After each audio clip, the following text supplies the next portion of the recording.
how you guys performed today. Where did you see growth, and why was it still ultimately not enough?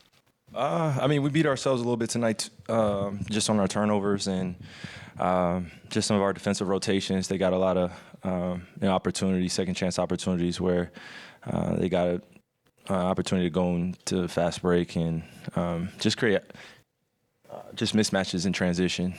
So look at some of the positives for sure where we won the first and fourth, but at the end of the day, we got to win all 4 quarters if we want a great chance against this team. And we got to make sure that we create enough separation where we can play comfortably too and freely. So we had a good pulse about the game, I believe, going up until halftime. And then afterwards, they did what other great teams do.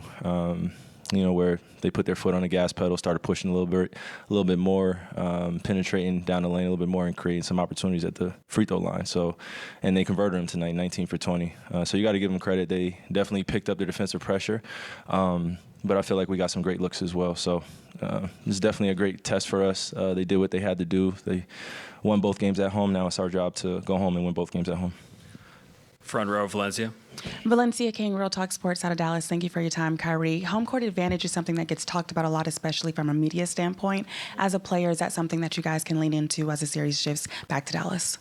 Yeah, you want to take advantage of playing in front of your home crowd, feeling confident and being able to play in a familiar place. And like I said, they handled what they were supposed to do first 2 games, and now it's our job to go home and handle our business. But you got to give them credit.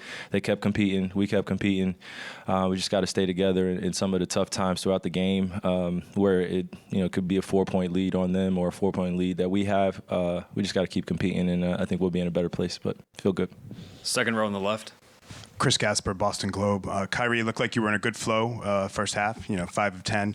Second half, 2 of 8. Did they change anything in terms of the way they defended you? And also, through the 2 games, you got some really good looks from 3. Do you feel like it's only a matter of time before those go down?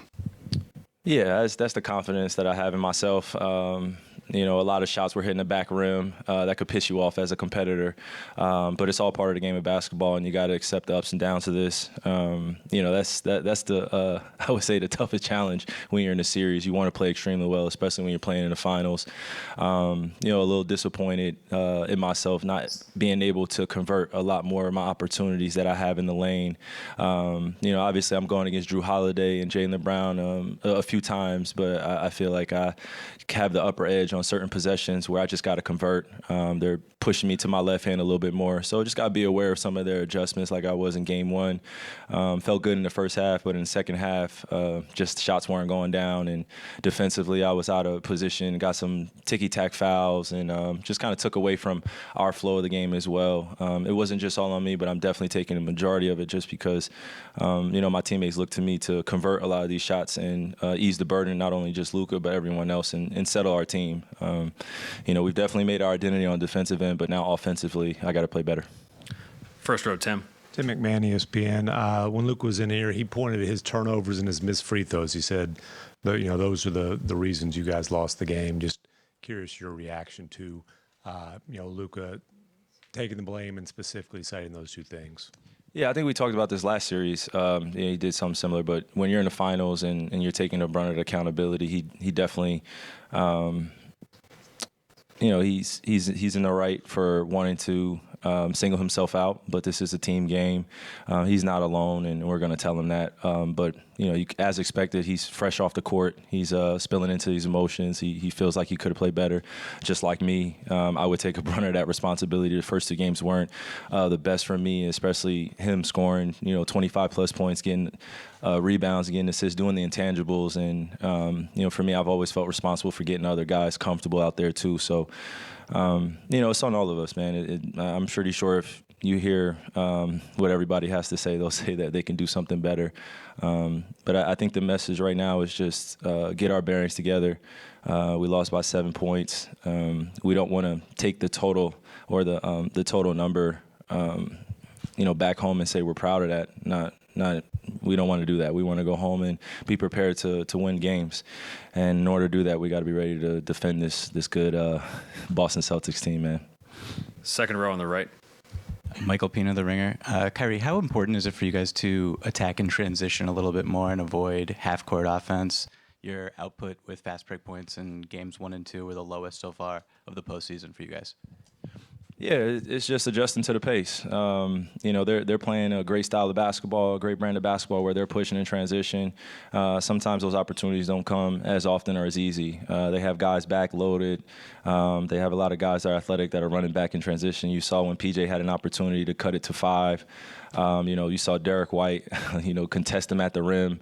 You saw Derek White over there again contesting against D. Lively. Even though he got dunked on, he still came over there and contested, and that's what they've been doing. They have a lot of pride on that end, and they're not going to make it easy on us. So in the fast break component, we definitely can create more opportunities for ourselves when we're in Dallas, and look forward to doing that. Second row, Vinny. Kyrie, Vince Goodwill, Yahoo Sports. And towards the end of the third quarter, you cut the lead to 6. Peyton Pritchard hits that half-court buzzer beater. And then the Luka play where Drew jumps in the passing lane, they get the steal, they get a 3 out of it. Does it feel like you're close and those plays, those moments just sort of tilt the scales just that much more away from you guys? Yeah, I just chalk that up to just being in Boston, man. Some of those shots, they go up in the air. And I remember, last game, Sam Hauser caught it in the corner, and I don't even think he brought the ball down. And it was, practically all net. So they feel very confident here. They've been a great team all year. Just look at their record. I don't know how many total games they've lost, since the postseason started, but I don't think it's more than 6 or 7. So they've really made their identity here. They want to take care of home court. And now it's our job to go home and do the same. Being in the finals before, down 0-2, I have a little experience in this. Didn't play particularly well in the first 2 games in that series, too, that I'm referring to. So now I'm just really leaning in on of what I've experienced, what I've learned, and some of the lessons I've been able to make sense of and how to come back in this series, because it is going to be a possession-by-possession thing, and it is going to be the hardest thing that we've ever done. So I think we got a great feel, a great experience here in Boston, what the finals is like for our group. And now we go home, kind of shake off the cobwebs a little bit, and just be prepared for another fight. Thanks, Kyrie. Yes, sir.